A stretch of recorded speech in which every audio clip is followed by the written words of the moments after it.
Hello, everyone. Welcome to Get Lifted. I know it's been a minute.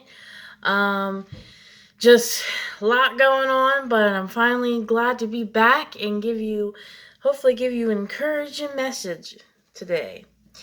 So today we're going to be going into the book of John in chapter 11, and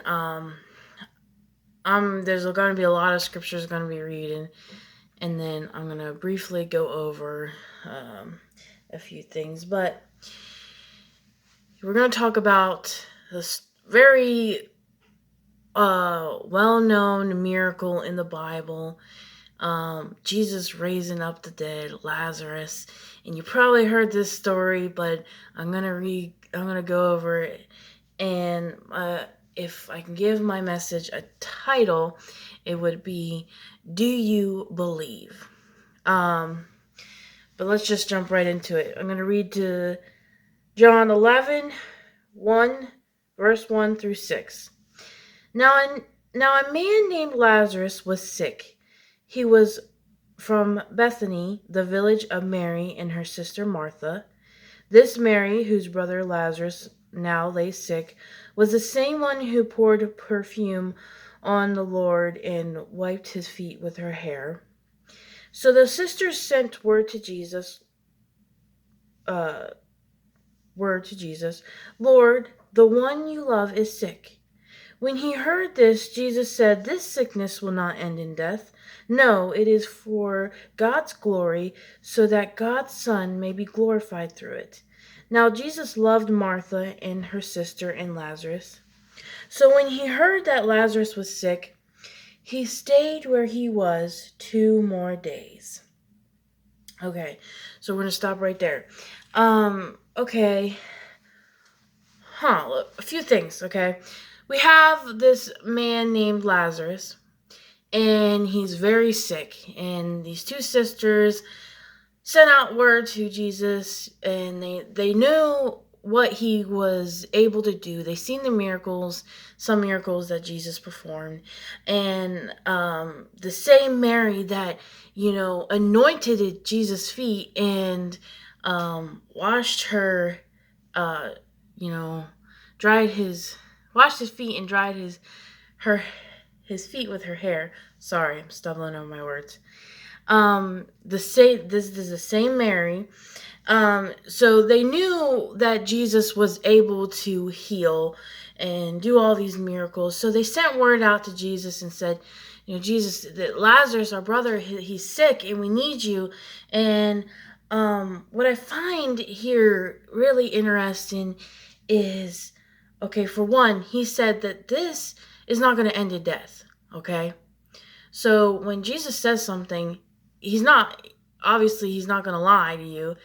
And so that just gives away it's not going to end in death. And then two, what I found really interesting was, so when he heard that Lazarus was sick, he stayed where he was 2 more days. Okay. Why would Jesus stay 2 more days? He wasn't that far away. Later in the scriptures, we read that he was only 2 miles away. And you think, if someone calls you up and says, yo, hey, I need you to come over, like right now, you would come over as fast as you can. And if it's an emergency, and help out. And that's what they did. They called for Jesus, and here he purposely stayed 2 more days. Now, why would he do that? It didn't make sense. Sometimes what God does, it doesn't make sense, but we need to trust in him anyway. I'm going to skip down a couple verses, and verse 11 through 15. So here he tells his disciples, we need to go to this village, whatever. And so we're going to start here. After he said this, he went to tell them, talking to his disciples, Our friend Lazarus has fallen asleep, but I am going there to wake him up." His disciples replied, "Lord, if he sleeps, he will get better." Jesus had been speaking of his death, but his disciples thought he meant natural sleep. So then he told them plainly, "Lazarus is dead. And for your sake, I am glad I was not there, so that you may believe, but let us go to him." Okay, so another interesting thing is that Jesus says is, why would he first say that he's asleep? Why would Jesus say that? Why would he say he's not, like, first say that he's dead, instead of sleeping? Well, God sees things differently than we do.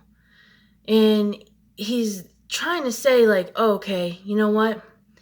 If it's left in our hands, he's dead. He's going to stay dead. If it's left in, our hands and our responsibility, and without God, our situation is going to stay dead. It's going to be the same. But with God, oh, he's just asleep, and I'm just going to wake him up. God sees things differently, because God is, of course, is powerful. Let's skip down to verse 17 through 27, and it says, "On his arrival, Jesus found that Lazarus had already been in the tomb for 4 days. Now Bethany was less than 2 miles from Jerusalem, and many Jews had come to Martha and Mary to comfort them in the loss of their brother. When Martha heard that Jesus was coming, she went out to meet him, but Mary stayed at home. "Lord," Martha said to Jesus, "if you had been here, my brother would not have died. But I know that even now God will give you whatever you ask." Jesus said to her, "Your brother will rise again." Martha answered, "I know he will rise again in the resurrection at the last day." Hold on. Jesus said to her, "I am the resurrection and the life. The one who believes in me will live, even though they die, and whoever lives by believing in me will never die. Do you believe this?" "Yes, Lord," she replied. "I believe that you are the Messiah, the Son of God, who has come into the world."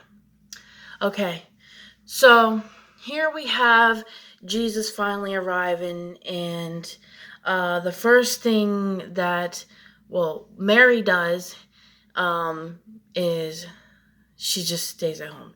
They're both very upset, and Mary stays inside the house, and Martha, comes up to Jesus and said, "If you would have been here, he wouldn't have died." And she's mad, she's upset, and she's telling Jesus, "I called for your help. If you just would have been here, and he wouldn't have died."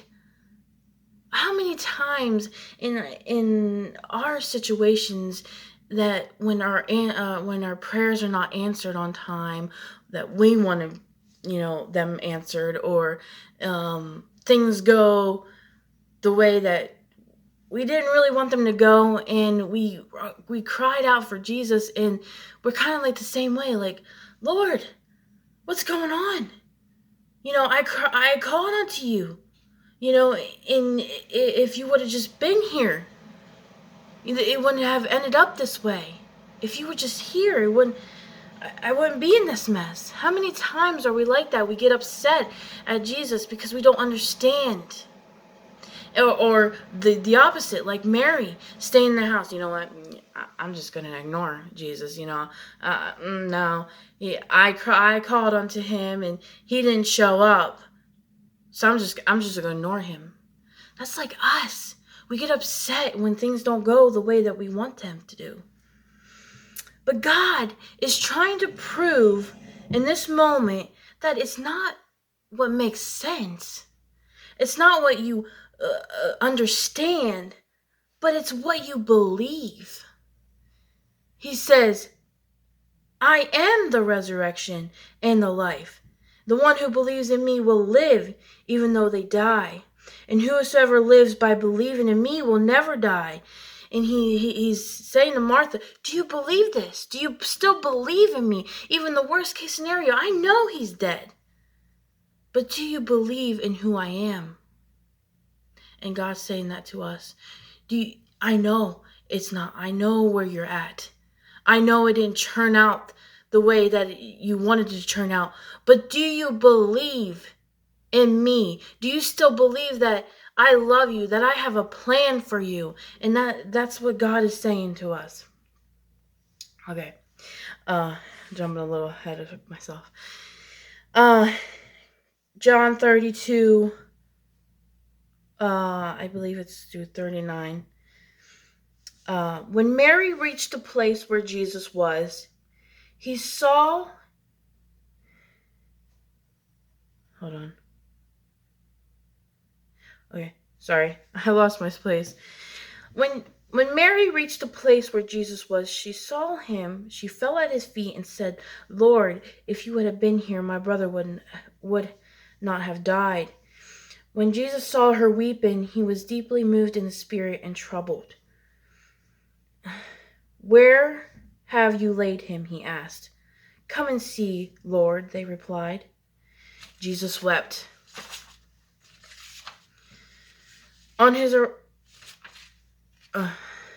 Jesus wept. Then the Jews said, see how he loved him? But some of them said, could not he who opened the eyes of the blind man have kept this man from dying? Jesus, once more deeply moved, came to the tomb. It was a cave with a stone laid across the entrance. Take away the stone, he said. But Lord, said Martha, the sister of a dead man, by this time there is a bad odor, for he has been there 4 days. Then Jesus said, did I not tell you that if you believe, you will see the glory of God? Okay. Couple things here. Why would Jesus weep? Okay.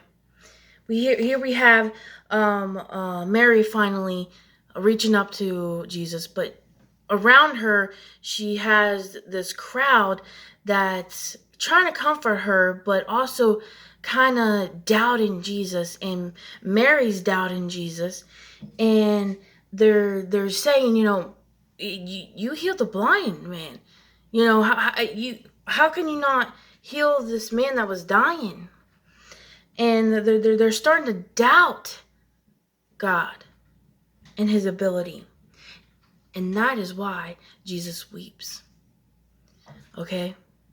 When you start to when your unbelief will affect what you will see. If you don't believe it, then you can't see the glory of God. So in the scriptures, Mary and the crowd, since they were doubting Jesus, they stayed behind. They couldn't see the miracle that was about to happen. And that's why Jesus was weeping, because he felt bad, like they're not going to see the glory, the miracle, what's about to take place, because they don't believe. And how many times have we started to doubt God, and we're the same way, and we don't experience the glory of God because of our unbelief.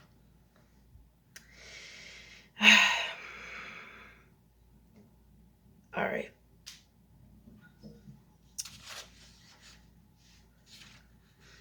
Trying to look at my notes here. Yeah, so your unbelief, it will block the glory of what God is about to do. And God, he just wants, that's all he's saying, do you still believe in me? I know,